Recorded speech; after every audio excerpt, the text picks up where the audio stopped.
and maize flour subsidies are likely to be phased out by the government due to their sustainability. President William Ruto has said that the two subsidies have cost the exchequer more than 80 billion shillings so far. Without fuel subsidies, consumers will have to pay 214 shillings for a litre of petrol and 206 shillings thereabout for diesel. Maize flour subsidy has been less successful, leaving the government with more than 10 billion shillings of debt owed to maize millers. Here's that report. This announcement by President William Ruto is coming less than 24 hours before the Energy and Petroleum Regulatory Authority review pump fuel prices. EPRA is expected to announce new monthly fuel prices tomorrow, and all eyes are on the authority to see what new prices will look like.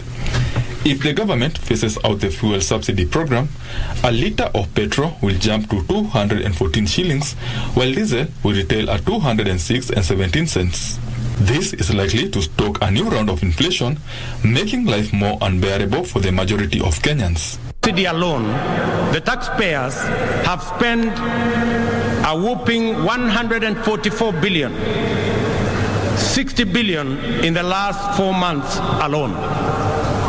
If the subsidy continues to the end of the financial year, it will cost taxpayers 280 billion, equivalent to the entire national government development budget. Inflation jumped from 61 months in August to 8.5%, spelling more pain for Kenyans. EPRA data shows that diesel accounted for the highest share of the subsidy at 45.7 billion shillings, followed by super petrol at 23.3 billion shillings, while kerosene was third at 2 billion shillings in the 6 months to August this year. Speaking during his inauguration, President Ruto has also rolled out a new raft of measures aimed at spurring economic activities. The new measures include settling of all pending bills and reforming the tax administration in the country to make it more friendly to small businesses. Urgently need to expand our tax base. Our job creation agenda and the capitalization of our SMEs will go a long way in broadening our tax bracket. We will make KRA more professional, efficient, responsive, and people-friendly. I urge taxpayers to respond by undertaking their patriotic duty and pay their taxes. Ruto says modalities will be created in the next coming weeks to ensure there is a template that will guide the clearing of the 600 billion shillings spending bills. We shall give priority to the expeditious resolution of our pending bills so that the government can meet its obligation and facilitate better economic performance. In the coming weeks, we shall advise government creditors on the mechanisms for the resolution of their outstanding payments. We are committed to ensuring that they are paid in the shortest time possible. To guarantee financial inclusion, Ruto says the government will review Credit Reference Bureau regulations to abolish arbitrary listing of defaulters.